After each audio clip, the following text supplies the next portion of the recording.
Family set the table for 10, but left me and my kids in the doorway. I walked away for good, and what happened? He shattered the family. You knew what you were doing when you left my name off that deed, Karen. Don't start with me, Michael. You never contributed. That house was Mom's legacy. And she said I could live there until I got back on my feet. That was the deal. You're 35. How long does it take to stand up? I stood there, at the edge of the living room, 2 of my kids clutching my hands, and listened to my oldest sister paint me as the family charity case. The table was already set, 10 full plates, polished forks, napkins folded into fans, and yet no one asked where I'd sit or where my kids would. We had driven 5 hours for this dinner. I didn't even get a hello. You're selfish, Karen. You always have been. You and David both. You used Mom when she was alive, and now you're using what she left behind. Michael, don't raise your voice in front of the children. Too late. My son was already looking at me. His lip trembled, confused. My name is Michael Thomas, 35 years old, single father of 2, divorced after 10 years of holding someone else's shame, 2 years sober, 1 job, 3 part-time gigs, and a truck that's 2 months behind on payments. And tonight, I realized I was done chasing a place at a table that was never mine. My chest burned like it always did before I relapsed, but I knew better now. This was grief, not weakness. Grief for a family that never saw me unless they needed something. The family, quick overview. Karen, 41, the oldest. She took power when Mom passed. Lawyer, cold, calculated. Had me co-sign a loan when I was 19. Never paid it back. David, 38, the golden child. Married, suburban home, 2 dogs. Made a joke out of my addiction. Took Mom's savings to invest. Never gave it back. Uncle Rick, 62, Mom's brother. Lives rent-free in her house. Spends the holidays guilt-tripping me for not visiting enough, though they never invite me. They didn't just leave me out of the conversation. They erased me from it. Where's our invitation supposed to be, Karen? I asked, finally stepping forward. You said the family dinner was at 6. Did you forget I had kids? You didn't say you were bringing them, Michael. They're my kids. Why would I leave them behind for Thanksgiving? You could have asked ahead of time. I'm not a mind reader. I wanted to scream, but I knew better than to give them what they wanted, a reason to dismiss me. David laughed behind his beer. Man, you always make it about you, every year. I stepped back. My daughter looked up at me, hurt. Not because of the argument, but because she was invisible to them. Just like I'd always been, my kids didn't need this poison. And I didn't either. You know what? Keep your damn turkey, I said, voice sharp but calm. You set a table for 10 and didn't even count the people who needed it most. That tells me everything. Karen stood, hands on her hips. Don't guilt us because you made poor choices in life, Michael. We didn't tell you to marry someone unstable. We didn't tell you to drop out of college. You made those calls. And I paid for them every damn day. I stared at her. But you robbed Mom blind and rewrote history with clean hands. David rolled his eyes. Here we go again with the martyr act.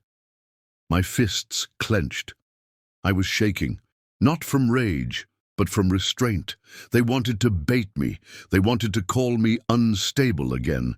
But I was done playing that role. I co-signed a loan for you, Karen. You never paid it. That tanked my credit and almost cost me my apartment. Remember that? You offered, Michael.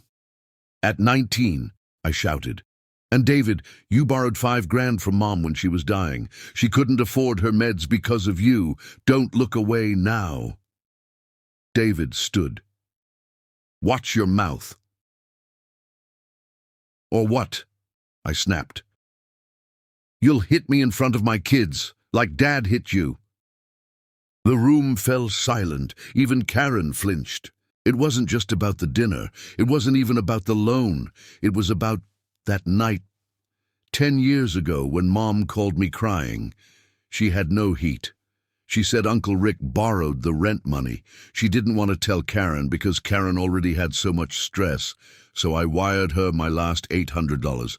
That month, I slept in my truck, lied to my ex-wife that I had to cover an emergency job. Mom died 3 weeks later. I never told anyone. At her funeral, Karen stood at the pulpit and called herself the rock that held Mom together. That moment never left me. They buried her, and with her, the truth. I reached into my coat pocket and pulled out the envelope. "She wrote me this," I said, lifting the letter with trembling hands. 3 days before she died. I handed it to David. He didn't take it. I opened it myself and read aloud. "Michael, if you're reading this, it means I didn't make it. I want you to know you were always the most honest, the strongest. I'm sorry I didn't protect you better.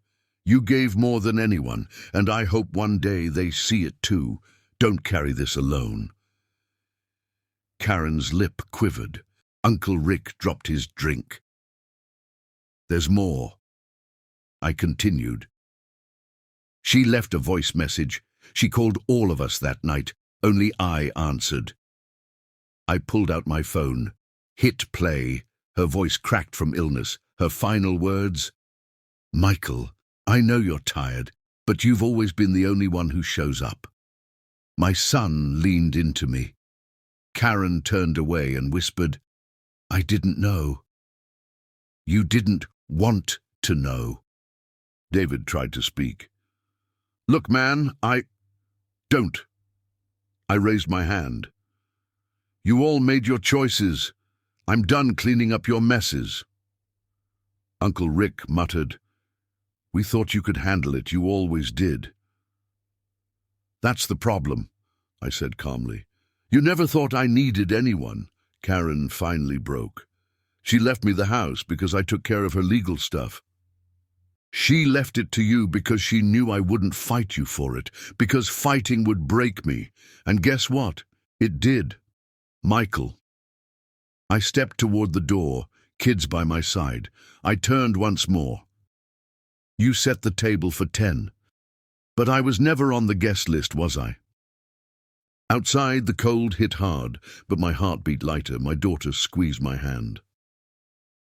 "Daddy, are we still having Thanksgiving?" "Yeah, baby," I said. "We're gonna have our own, just us." Behind me, the door creaked. Karen stood there, arms folded, face pale. "Michael," she said. Her voice cracked. "You were right. I failed you. Mom would hate what we've become." I nodded, but I didn't comfort her.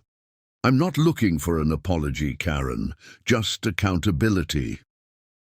She nodded, slowly. It wasn't enough, but it was something. We ended up in a diner. Old booths, flickering lights, nothing fancy, but the kids laughed over pancakes and hot chocolate. My daughter fed her brother whipped cream with a spoon. I watched them, heart full. No screaming, no blame, just peace. I looked at the letter again. Mum's handwriting shaking near the end. "You gave more than anyone, and I hope one day they see it too." I folded it back into my pocket. Some wounds take years to heal. Some families never say sorry, but you can't spend your life knocking on a locked door. Sometimes the greatest act of love is walking away from those who refuse to see you. I didn't get revenge. I got clarity. And sometimes that's enough. What would you do if your family set the table for everyone, but left you and your kids in the doorway? Drop your thoughts in the comments. Have you ever had to walk away, not in anger, but in peace? If this story touched you, hit that like tainted button. Don't forget to subscribe for more real emotional stories just like this. And remember, you don't owe anyone your silence, your seat, or your soul. Sometimes the most powerful thing you can do is walk away and keep walking.